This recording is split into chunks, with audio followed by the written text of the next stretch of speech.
Сәлем достар, бүгін үй жағдайында өте дәмді, үгілмелі, сүзбе қосылған печенье дайындайтын боламыз. Менің парақшама тіркелмеген болсаңыз, алдын ала тіркеліп, лайк басып, қолдап кетіңіз.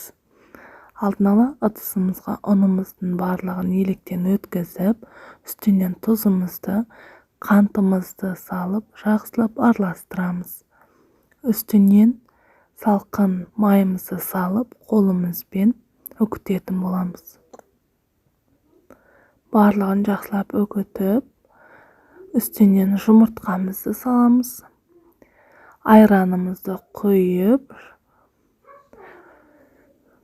жақсылап қамырын иілейтін боламыз. Барлығын жақсылап илеп болған соң, холодильникке жарты сағатқа қойып аламыз. Салмасын дайындаймыз.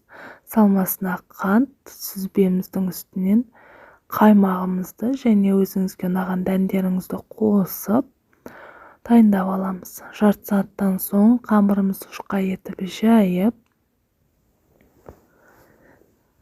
осылай жайып шығамыз.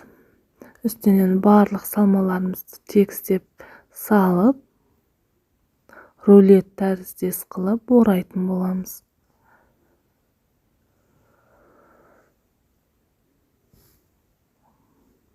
Осылай орап болғаннан соң, үстінен кішкене тағы да оқтаумен басып шығатын боламыз. Қалың болып кеткен жағдайда.